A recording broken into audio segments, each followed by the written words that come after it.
میں یہ حدیث پڑھتا ہوں تو جھوم جاتا ہوں. کچھ لوگوں نے اور صحابی کا نام لکھا ہے, کچھ نے لکھا حضرت جابر ابن عبداللہ تھے, آوڑا چلاتے تھے. آوڑا پنجابی میں نہ کہہ دوں, کئی باندھے ہوں سن. ہم لوگ سمجھتے ہیں نا یہ مزدور ایسے ہی ہے, نکما ہی ہوتا ہے. مزدور کو کون پوچھتا ہے؟ آوڑا چلاتے تھے, کدال سے محنت کرتے تھے, نبی پاک سے ملنے آئے. اللہ کرے آج بھی پیرانے عظام غریبوں سے پیار کرنے لگ جائیں. اللہ کرے مشائخ علماء تھوڑا سا انہیں بھی ٹائم دینے لگ جائیں. کہتے ہیں میں حضور سے ملنے آیا, آگے بڑھا, اور چونکہ میرے کپڑے بھی ذرا میلے تھے اور چونکہ میں مزدوری کر کے آیا تھا تو پسینہ بھی تھا, تو میری خواہش تھی کہ ذرا سارے مل لیں, میں ذرا بعد میں آگے ہوتا ہوں. کہتے ہیں میں اینڈ پہ گیا. سائد دوست درگابہ نے لکھا ہے, کہتے ہیں آگے بڑھ کے میں نے حضور سے سلام لی. باقیوں کو تو سلام ہوا تھا, میرے نصیب دیکھو جب حضور کے ہاتھوں میں میرا ہاتھ گیا تو مصطفیٰ نے ہاتھ ہی تھام لیا.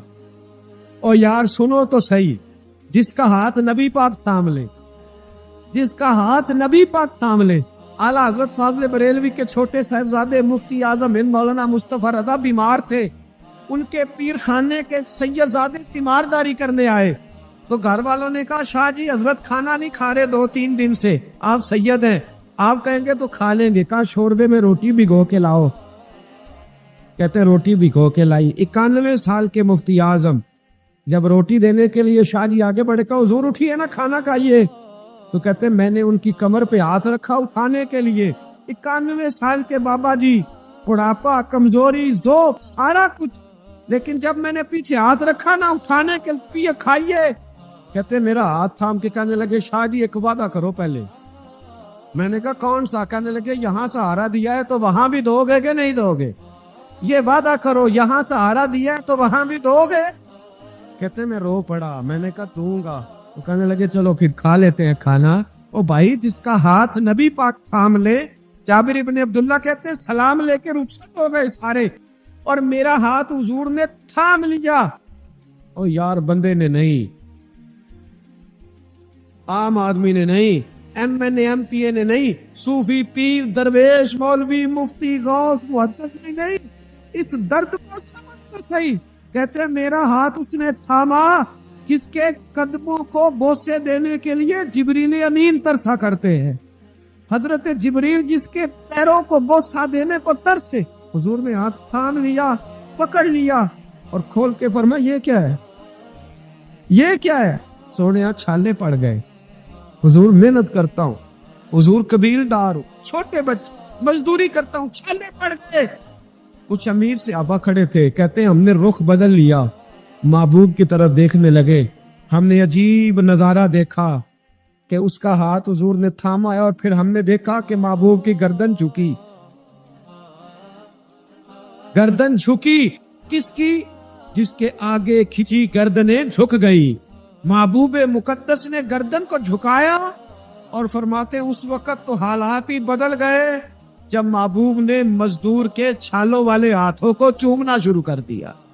فرماتے محبوب چوم رہے تھے اور بڑے بڑے امیر کھڑے رو رہے تھے, کاش آج غریب ہوتے. آج غریبی کو عزت مل گئی, آج غریبی کو شان مل گئی, غریبی کو مرتبہ ملا, غریبی کو درجے ملے. تبھی تو مولا کائنات شیر خدا علی المرتضی رضی اللہ تعالیٰ عنہ نا اپنا کرتا سی رہے تھے, تو ایک شخص نے کہا حضور امیر المومنین نیا کرتا ہی لے لے. فرمانے لگے تمہیں نہیں پتا اس پرانے کرتے میں لذت کتنی ہے, تمہیں نہیں پتا جب میں یہ پرانا کرتا سی کے پہنتا ہوں تو اللہ میرے دل کے اندر خشوع اور وضو کتنا پیدا فرماتا ہے. تمہیں نہیں پتا اس غریبی کے ذائقے کتنے ہیں, اس کے مزے کتنے. بھائی محنت کی جو کمائی ہے, جد و جہد کا جو پیسہ ہے, وہ تجھے بڑا کرے. آگے بڑھ, محنت کر, ان 2 ہاتھوں کو لڑا, دائیں بائیں نہ دیکھنا کس کے پاس کیا ہے, ورنہ حسد کی آگ میں جل کے زندگی گزرے گی. نبی پاک صلی اللہ تعالی علیہ وسلم سے ایک صحابی نے پوچھا حضور بہترین روٹی کون سی ہوتی ہے؟ ہم سے کو پوچھے تو شاید ہم کہیں کہ چڑے بٹیرے, یا اگر وہ دوبارہ پوچھے تو کہے وہ جو گوشت اپنے بکرے کا بچا کے نہیں رکھ لیتے بڑی عید پہ, کہنے یار ان کے ٹکے لاواں گے, وہ مزے کا ہوتا ہے. یہاں لوگ کہتے ہیں ہو گئے آج ہوتے نا فلاں ہوٹل پہ, تو وہاں جتنا تھا بلکہ اس کی پبلسٹی کر رہے ہوتے ہیں, کہتے ہیں وہ ہوٹل وہاں بنا ہے, میں بھی گیا تھا, پھر ہوٹل 10 دفعہ جا کے تو پھر 5ویں دفعہ میں معدے کے ڈاکٹر کے پاس بھی گیا تھا. تو دونوں کا کارڈ میرے پاس ہے, دونوں ہی رکھ لو, تمہارے کام آئیں. ہم پبلسٹی. نبی پاک صلی اللہ علیہ وسلم سے صحابی نے پوچھا حضور بہترین کھانا کون سا ہے, بہترین کھانا؟ تو صحابہ کہتے ہیں کہ اب اس نے جو سوال پوچھا تو ہمارے ذہنوں میں یہ تھا کہ حضور کہیں گے شوربہ اور روٹی, یا گوشت بھی کھانوں کا سردار ہے اس کے بارے میں کہیں گے, یا نبی پاک صلی اللہ علیہ وسلم شوربے کے اندر روٹی بھگو کے کھاتے تھے اس کی بات ہوگی. صحابی نے پوچھا حضور بہترین کھانا کون سا ہے؟ ہمارے ذہنوں میں جواب کے بارے میں تخیلات اور تھے, تصورات اور تھے. جب حضور نے پوچھا نا, اس صحابی نے پوچھا حضور کون سا کھانا بہتر ہے؟ نبی پاک نے فرمایا وہ والا کھانا جو بندہ اپنے ہاتھ سے مزدوری کر کے کھاتا ہے, وہ کھانا سارے کھانوں میں سے بہتر ہے. کھانوں میں سے بہتر کھانا وہ جو تو مزدوری کر کے کھاتا ہے, جو تو جد و جہد کے ساتھ کھاتا ہے, جو تو کمائی کر کے کھاتا ہے. اور اگر کوئی تجارت کرے, تاجر ہو, تو محبوب علیہ السلام فرمانے لگے جو سچا تاجر ہو, وہ والا تاجر نہیں جو کہے جھوٹ کے بغیر کام ہی نہیں چلتا, وہ والا نہیں جو کہے جھوٹ بولوں گا تو دکان چلے گی. فرمایا جو سچا تاجر ہوگا اللہ قیامت کے دن اسے شہیدوں, صدیقوں, اور محبوب فرمانے لگے اللہ اسے قیامت میں صدیقوں, شہیدوں اور نبیوں کے ساتھ جگہ عطا فرمائے گا. سچے تاجر, سچے تاجر تجارت کرے سچائی کے ساتھ. بیان حضرت معروف کرخی بغداد کی جامع مسجد میں تشریف رکھتے تھے تو بارش نہیں ہوتی تھی. کچھ لوگ دعا کرانے آ گئے, کہا بابا جی بارش نہیں ہوتی, دعا کر دیں. تو آپ فرمانے لگے میرے سامنے ایک کریانے والا ہے. کریانے والا لفظ سمجھانے کے لیے بول رہا ہوں, اس زمانے میں جو بھی اس کا نام تھا. کہا یہ جو کریانے والا نا چینی پتی, گھی, دال, چاول بیچتا ہے, اس سے دعا کراؤ بارش ہو جائے گی. نے کہا حضرت صاحب اس سے دعا کرائیں؟ رفیق شفیق سے, یہ تو ہمارا لنگوٹیا ہے, ہمارے ساتھ رہتی, اس سے دعا کر. ہمارے دعا کراؤ بارش ہو جائے گی. اب پیر صاحب کا حکم تھا, اللہ کے نیک بندے کا, گئے اس سے کریانے والے سے کہا دعا کراؤ. کہنے لگا یار میں تو پڑھا لکھا بھی نہیں, مجھے تو دعا کے لفظ بھی صحیح نہیں آتے, دعا حضرت معروف کرخی سے کراؤ. کہنے لگے انہوں نے بھیجا ہے, انہوں نے بھیجا ہے. اس کریانے والے نے ہاتھ اٹھایا, کہا اللہ, اے اللہ تیرے بندے نے تیرے بندوں کو میرے پاس بھیج دیا ہے, تو بارش کے لیے ہے, مہربانی کر دعا بارش برسا دے, دعا مقبول فرما. لوگ کہتے ہیں اس نے چہرے پہ ہاتھ بھی نہیں پھیرے, بارش شروع ہو گئی.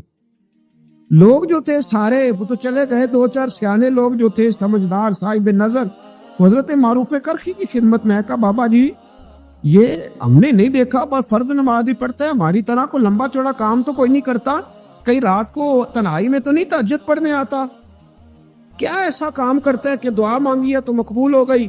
آپ فرمانے لگے کچھ بھی نہیں کرتا, فرض نماز ہی پڑھتا ہے, ضروریات پہ ہی عمل کرتا. کہ حضور اتنا مقبول بارگاہ کہ ہاتھ اٹھائے تو اللہ خالی نہ لوٹائے. فرمانے لگے کچھ بھی نہیں کرتا, 30 سال ہو گئے مجھے دیکھتے ہوئے, میرے سامنے دکان کرتا ہے, سودا پورا تولتا ہے, کسی غریب کو دھوکہ نہیں دیتا, یہ اپنی جائز منافع لیتا ہے, یہ اپنی خودداری کو بیچتا نہیں. تو فرمایا جو 30 سال رب کے ساتھ وفا کرے کیا رب اس کی دعائیں قبول نہیں فرمائے گا؟ فرمایا یہ جب بھی دعا مانگے گا مجھے امید ہے اللہ ضرور قبول فرمائے گا. تو میرے بھائی دیانت, ہمارے نوجوانوں کے مزاج میں محنت نہیں شامل, جد و جہد نہیں شامل. جس کو 10 ایکڑ یا 20 ایکڑ زمین ملی ہے اس نے کسی کو ٹھیکے پہ دی ہے, وہ خود نہیں حال چلانا چاہتا, ورنہ پھر اسے چودھری کوئی نہیں مانے گا. وہ خود نہیں آگے بڑھنا چاہتا. جس کی اپنی دکان ہے ذاتی, اس نے کرائے پہ دی ہے. کوئی یہ نہ سمجھے کہ کروڑوں کی دکان ہے اور خود یہ 10-10 روپے کی چیز بیچ رہا ہے. محنت کا مزاج نہیں, جد و جہد کی طبیعت نہیں. اور یہ جو فارغ رہنے والے ہیں نا, آج ناراض ہو جانا ہے آپ نے, چلو کوئی بات نہیں, لیکن ایک بات ضرور ہے کہ قوم کو سمجھدار ضرور ہونا چاہیے, ناراض ہو یا نہ ہو. یہ جو فارغ رہنے والے 15-20 ہیں, انہوں نے بڑی خرابی کی ہے. ان کو دیکھ کے اور بھی بہت سارے لڑکے فارغ ہو گئے. یہ جو محلے کے پہلے 10 فارغ ہیں نا, یہ بڑا نقصان کر. اگر یہ کچھ محنت کریں, جد و جہد کریں, تو باقیوں کی بھی توجہ کام کی طرف بڑھے. بوڑھا باپ ڈیوٹی پہ جا رہا ہے, بیٹے کو کام ہی نہیں مل رہا. عجیب بات, بوڑھا باپ ساری مزدوری کر رہا ہے, بچہ کہتا ہے کام نہیں میری مرضی کا مل رہا. تیری مرضی کا کب ملے گا؟ محنت کرے, جد و جہد کریں. دوسروں کے ہاتھوں کی طرف دیکھنے والے بزدل ہوتے, کمزور لوگ ہوتے.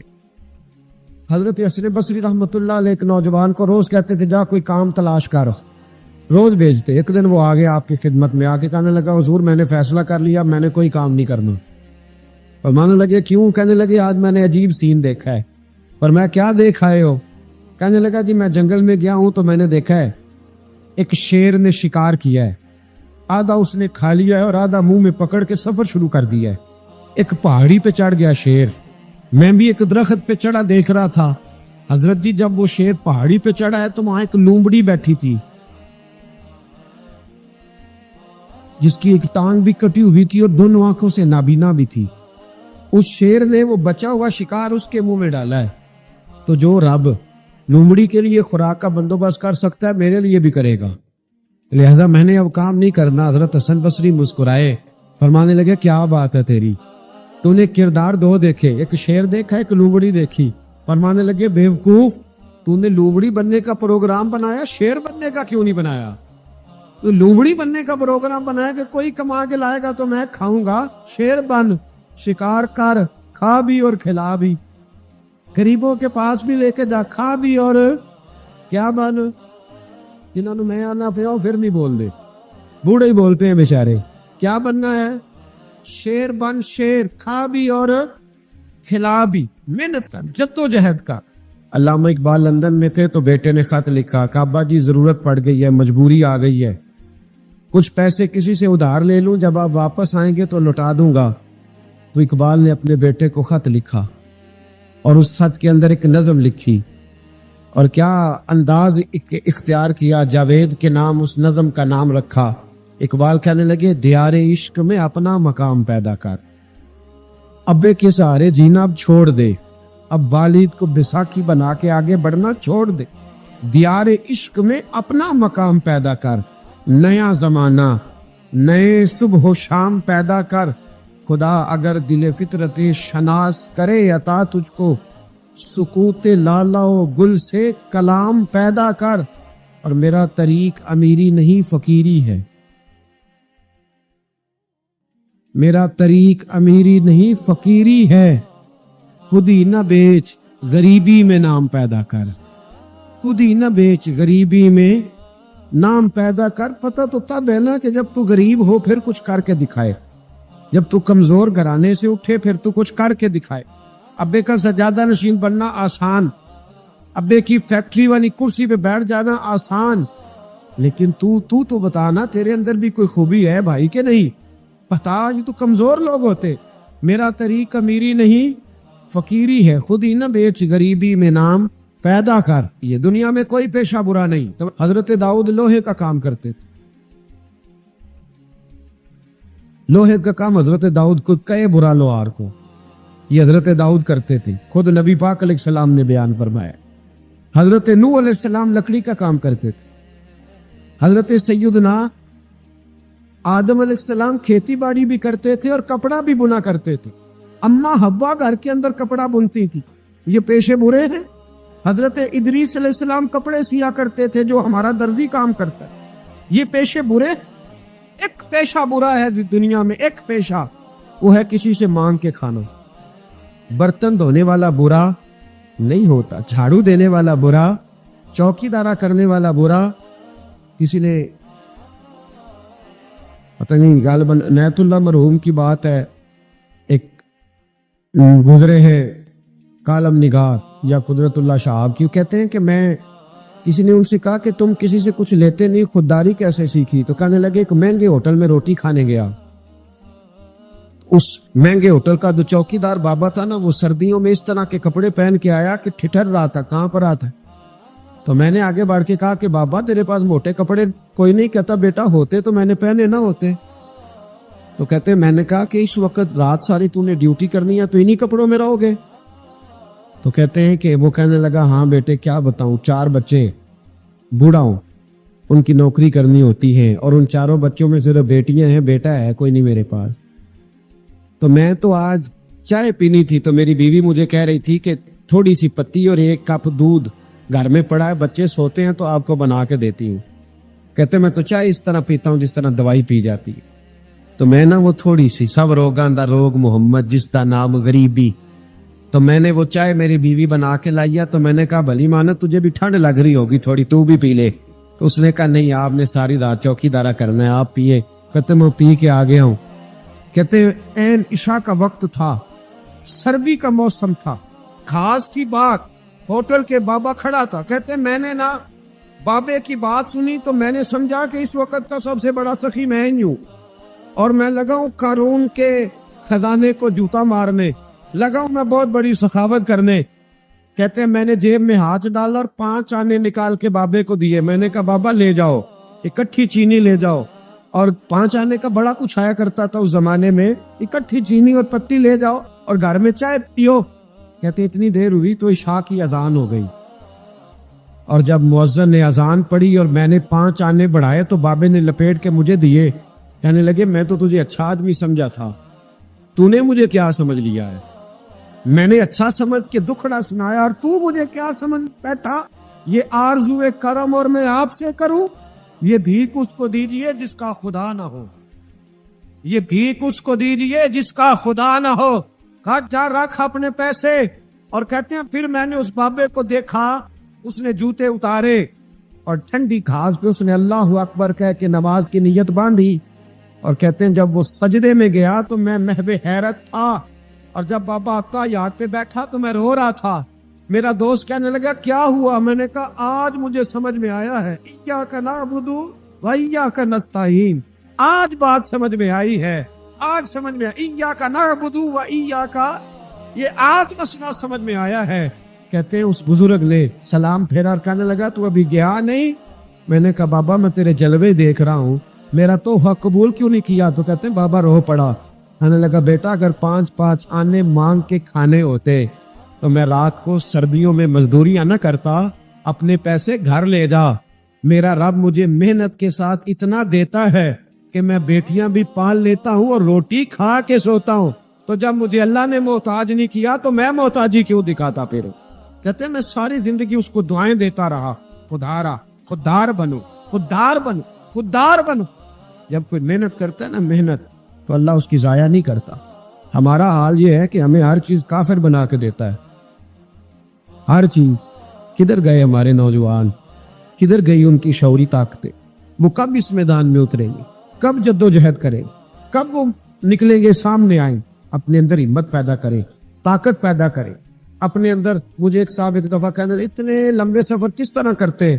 میں نے کہا میرے ساتھ گاڑی میں بیٹھو تمہیں بتاتا ہوں کیسے کرتے۔ یہ کرنے سے پتہ چلتا ہے۔ محبت کو سمجھنا ہے تو نہ سے خود محبت کر، کنارے سے کبھی انداز آئے طوفان نہیں ہوتا۔ تمہارے ساتھ چل تجھے بتاتے یہ کام کیسے ہوتا ہے۔ کوئی کام بھی بغیر محنت کے نامی کوئی بغیر مشقت نہیں ہوا، 100 بار جب عقیق کٹا تب جا کر نگی ہوا۔ محنت کا مزاج بنائیں، کبھی کسی کی طرف نہ دیکھیں، بڑا بھائی کیوں نہ ہو، والدی کیوں نہ ہو، سہارے نہ تلاش کریں۔ جو بیساکھیوں پہ چلتے ہیں ان کی یا تو ٹانگیں کٹی ہوتی ہیں یا بزدل ہوتے، بیساکھیاں نہ تلاش کرو، سہارے ڈھونڈو نہ، سہارے بننے کی کوشش کرو۔ کبھی زندگی میں اپنا ہاتھ نہ پھیلاؤ، جس کا ایک دفعہ پھیل جاتا ہے دوبارہ واپس نہیں آتا۔ میں نے کہا ایک پیشہ برا ہے وہ ہے مانگنا۔ بہت سارا وقت ضائع ہوتا ہے، بہت سارا۔ یہ ہمارے یہاں درجنوں ابحاث اور درجنوں بحثیں صرف وہ ہیں جن کا کوئی مقصد نہیں۔